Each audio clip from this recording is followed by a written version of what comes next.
The 2023-2024 Nigerian Premier League season came to an end over the weekend with the Coast City Boys, Rangers International, eventually winning the league after they came up with a scintillating performance in the second round of the league itself. Of course, Rangers won the league with a total points of 70, and of course, beating Red Stars to the second position. And of course, this is Velocity Sports Media Sense, of course, coming up with another edition of its sport program. My name is Vincent Akimbami, and of course, I have with me in house again my co-presenter, KC. KC, always with the dark specs, with a black mustache, and of course, still looking young enough to play in the Nigerian Premier League. KC, are you sure you can still meet up with the likes of the guy in Canopy last? What's his name? The oldest player, Rabiu Ali. Can you play along with him? Why not? I'm still fit. Okay, I think we'll talk some of the top clubs in the Premier League. And good afternoon for having me.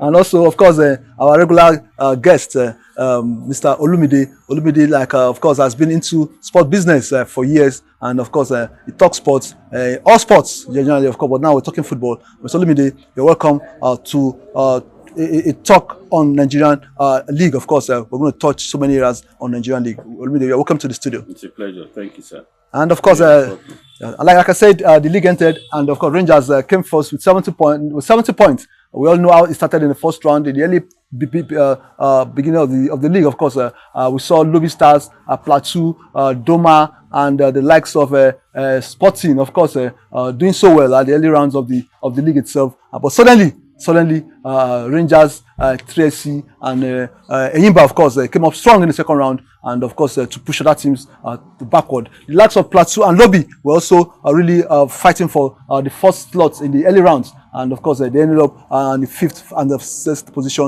on the table. So, how will you describe the league this season? Looking at the matches we watched in Kaduna, of course, we were watching Tornadoes in Kaduna, and looking at the standard, the fact that we had 84 draws, 31 away wins, and of course 265 home wins. I think, and the fact that we had to wait until the last day before we knew the team that will finally relegate with the remaining three that had relegated, and before we knew the team that will come second, third, and fourth. It was the last day of matches that actually made us to know this, compared to the past, where already, of course, it will have been decided so weeks before the league ended. I will describe the standard of the league this time around, looking at the fact also that the league ended in June. In the past, we never had the dates. It's always switch. But now we're working towards May, but it ended up in June. We're praying that next season it will end in May. So I will describe the league board itself, and of course, the standard of the league this time around. Let's start from Casey. Well, in relation to Rangers and correlation to Fidelity Lichku, this is his second trophy he's winning. I remember he was in MFM. He won in MFM, and he did it again with Rangers. That's a good one for him. That's to tell you that. And I think it was in Plateau. He did so well in Plateau too. He did well in Plateau, but he didn't win the league. So that's to tell you what he achieved right now is not a fluke. It's what hard work can give you. And again, for the league, the league board, they tried, but there's still room for improvement. I want to see a situation whereby when you say the league is ended on May, let it be May. Let it not be, whatever. So this is one area I expect the league board to still they need to work on. But for the hour play, good one. For just that I was like disappointed with Doma United because I saw what they did in first round. I really followed them. Did very well, but second round they fall by the wayside. So unfortunately they are going back to they are going to relegation. For Atlant also, I'm not really surprised for Atlant, you understand, because we know them Atlant being what they are, But for Rangers, being what they are, I think that when I come to that to discuss that later, to want to know what they are. To Rangers. Yeah, Mandumi. Yeah, looking at the league for this particular season, I think I am impressed to a large extent. It may not have been in the standard of our desire, but it is getting better day by day. I start from the officiating. Gone are the days that every time some particular teams are at home, there must be a must win. That has changed over time. I'm impressed. I give them a standing ovation for that aspect of officiating. I'm impressed again with the assessors so far, the security around our stadiums, in a lot of the matches, not 100%, because there's always an exception to what we find. I'm aware of what happened to 3SC when they went to Yenabua. That is an exception to what has been. But so far, we were not hearing those attacks from the Afonja warriors in Kwara anymore. We are not hearing those attacks on Kano Pillars. We are not hearing those attacks again from some other areas. We are excited that the mixed-free index in this capacity has gone reliably low. That is a commendation for them, because safety first before any other thing can follow. Then looking at the standard of the league, I'm impressed again to see that the league continued. We had it in England till the final day Unabated. before that decision could be made. Yeah. It shows you that every team is up and doing. No pushovers anymore, no minus anymore. In the capacity that it is, every team is up and doing, and it has gotten them to this particular level. Now, I'm impressed again to see that a privately owned team came second. Kudos to Remo Stars.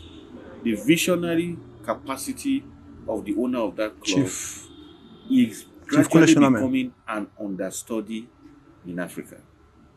When I say in Africa, the inconsistent government policies, when it has to do with these regulations of sport, lack of funding and support. Despite that, against all odds, he keeps moving. I think I am impressed with the capacity of his vision. I'm impressed with his finesse. I'm impressed with his franchise. And I say to him, more power to his elbow.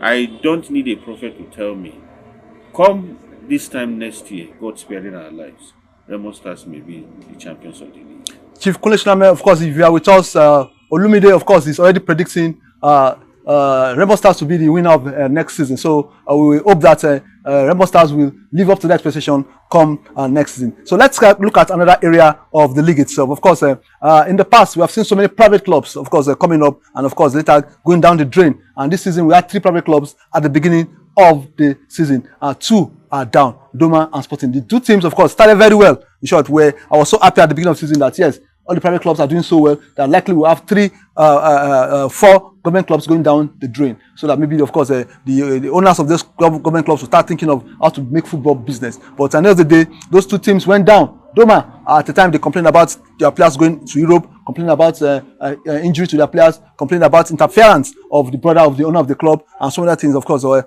actually affected their performance. That got to them, but of course, we don't know what really happened. But today now, the 2 teams are down to the lower league. What is the problem with private clubs excelling in the Premier League? It has always been government clubs from way back. We've had clubs in the past, like you can still mention, I can't remember, we had Wanyahu, Abiola Babes, we've had a lot of clubs, MFM, Sporting now came with paparazzi, and of course they are down there. It's not an encouragement to any private investor. So what is the problem, and what do you think are the way forward? Somebody said there's no corporate governance, no financial regulations, club license requirements is not being enforced on the clubs. So if you put your money into you, run a football club in Nigeria, the money will go down the drain. Let me start with Doma United. Doma United, I said earlier on, I followed them right from last 2 seasons when they were in NNL. You know, anybody that tells you about Doma that tell that because of the players traveling abroad, that's why is a lie. It's a big lie. They started having issue when the brother of the owner of the team, people started interfering. You know, this is a problem with private owner clubs. Your family members want to come in. A lot of things want to come in. This is one area they have. Especially when it's owned by one person. Owned by one person. You know, you want to bring your brother, you want to bring your sister. People that don't know about football. That was what the problem of Doma United. Now, why? Let me ask the question of why they're not surviving. A lot of factors, a lot of things. MFS started well. They started very well. They have one of their boss there was Gode Nagana, has experience. Who was with Sporting again this season? This season. But what happened at the end of the day? There was serious issue, interference here and there. That was already killed MFM. Something. But that where I'm not happy again was Sporting Lagos. He's there. I expect more from Sporting Lagos, but still they went down the drain. That's a big question we should ask ourselves. Why is private clubs going down? Why is there the only government clubs thriving? But they can't because of a lot of things are not right in terms of traveling expenses, a lot of things, Mr. Vincent. So that club, you talked about club license and a lot of things. With the NFL do right, with the league board do the right. These are the questions they need to answer us.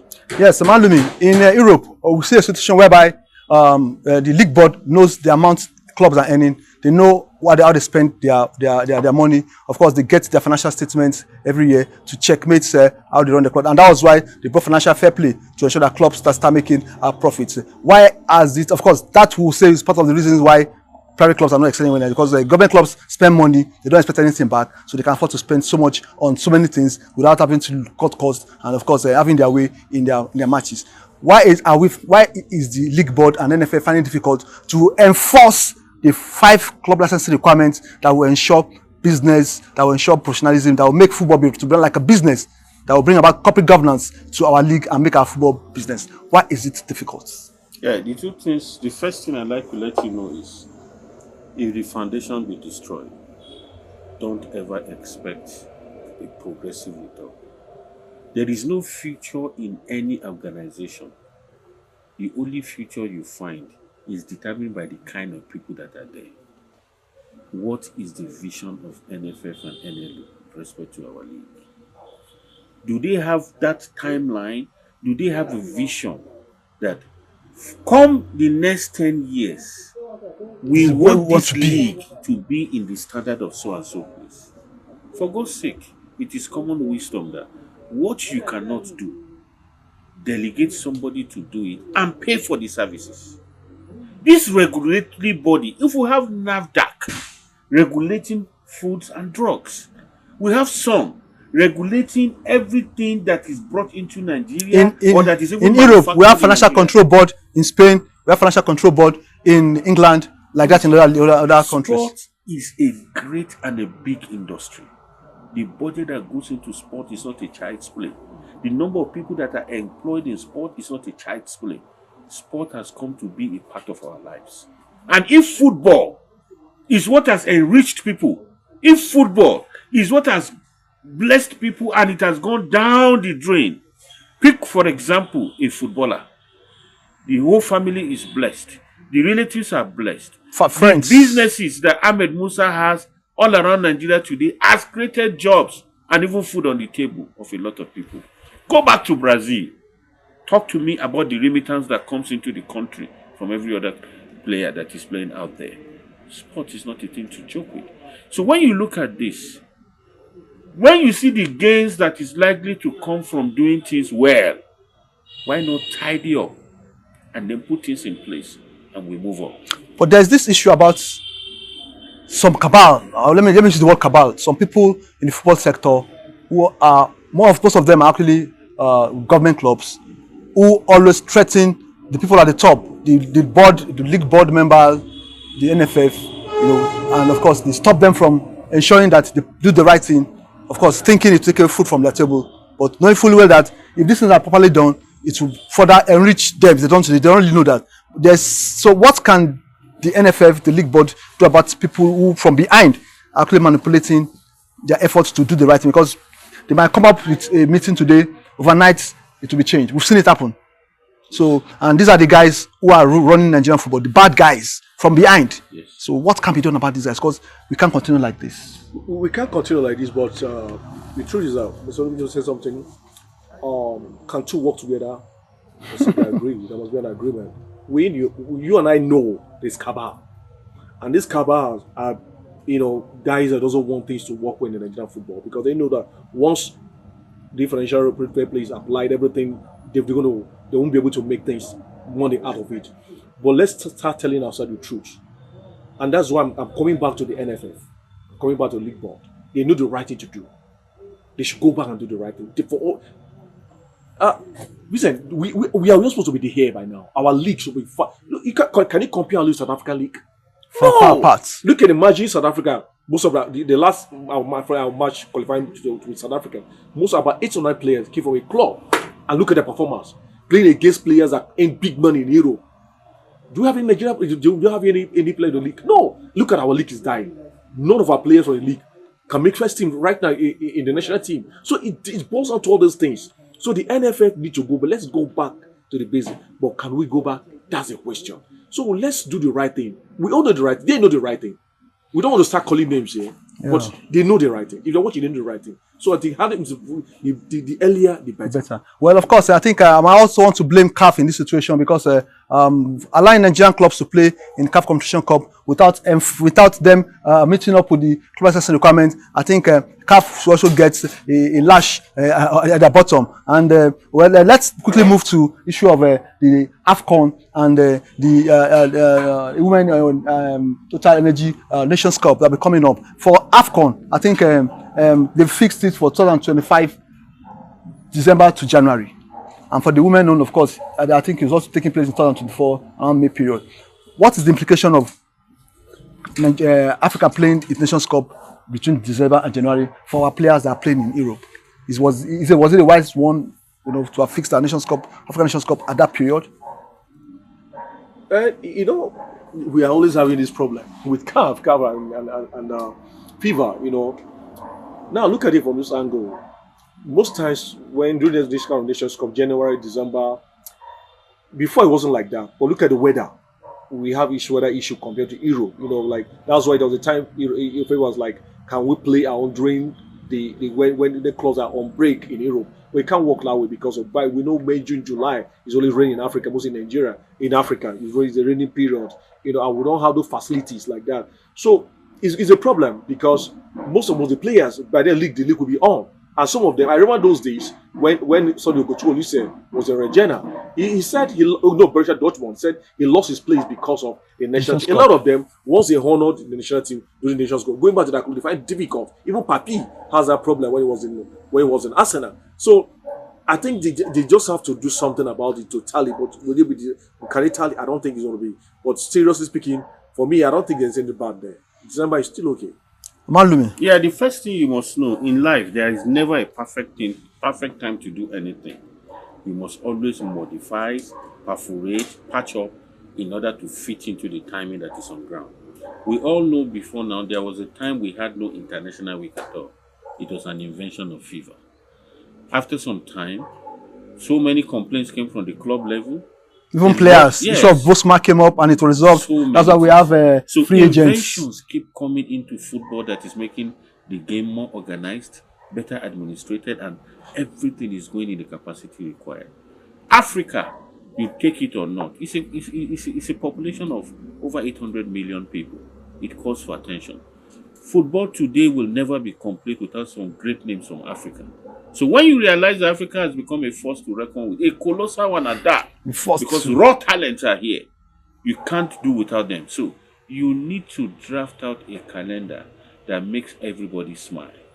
If that particular league is coming at that particular time in December, any problem you find caused by man, creativity of another man can erode that problem. And we get relevant more by problem solving. So why can't you look at that December? As in FIFA. FIFA can look at that clubs December, in Europe, yeah. put heads together with CAF, and a lot of the FIFA International Week that would have been meant for other months can be drafted into December. So by the time we have give and take, by and large, by omission or commission, no any of these continental competitions that will take more than 1 month. So if it is taking more than 1 month, and we have FIFA, we have the FIFA International Week already engorging 2 weeks. The 2 weeks that is remaining is meant for retirement in December. It's only the English Premier League that does not go on holidays. When it comes to December, everybody goes on holiday. And the reason English League does not go on holiday, they see football as an entertainment. So they play on Boxing Day, they play a day before Christmas just to keep people going. So if you bring in International Week within those periods, and you ask most of the league to go on holiday for the Christmas, it's really tight season. Go and be with your family first in everything you do. By that wave of creativity, that particular Nations Cup must have been played out. It's just innovation. And that's why a wise man said, there is no inevitable war. It's only a loss of human wisdom.